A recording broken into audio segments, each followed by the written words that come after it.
Assalamualaikum dan salam sejahtera. Pada pagi ini kita akan mempelajari tajuk masa dan waktu.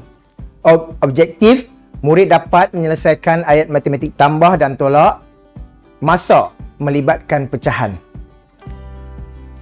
Okey, kita cuba perhatikan tajuk masa dan waktu. Standard kandungan, operasi asas melibatkan masa. Standard pembelajaran, menyelesaikan ayat matematik tambah dan tolak masa melibatkan pecahan. Jam dan minit, hari dan jam, tanpa dan dengan melibatkan penukaran unit. Baiklah, kita sama-sama perhatikan.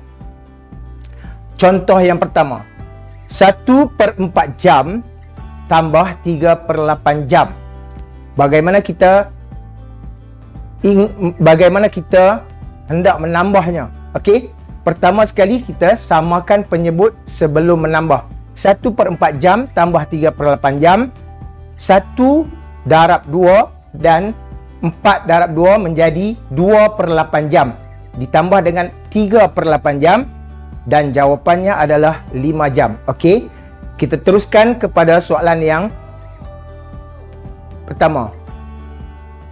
Okey, soalan yang pertama, 1/3 jam tambah 5/9 jam. Cuba perhatikan, adakah penyebutnya sama?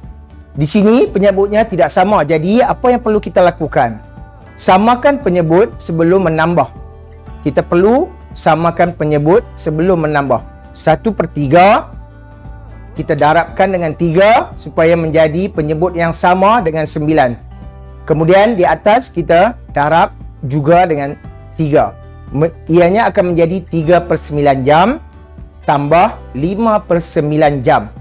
Dan jawapan yang kita perolehi adalah 8/9 jam. Okey, kita teruskan ke contoh yang kedua. Okey, bagi contoh yang kedua, soalan ini melibatkan nombor bercampur. Apa yang perlu kita lakukan terlebih dahulu? Kita perlu menukarkan nombor bercampur kepada pecahan tidak wajar. Okey, apabila ditukarkan, ianya akan menjadi 5/3 jam. 5/3 jam. Kemudian kita perlu mendarab dengan 60 minit. Kenapa kita perlu mendarab 60 minit? Kerana 1 jam adalah bersamaan dengan 60 minit.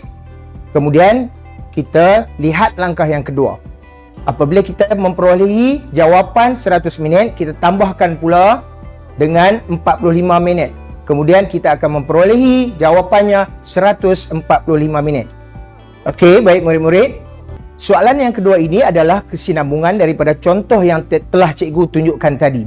Okey. Ini adalah melibatkan nombor bercampur.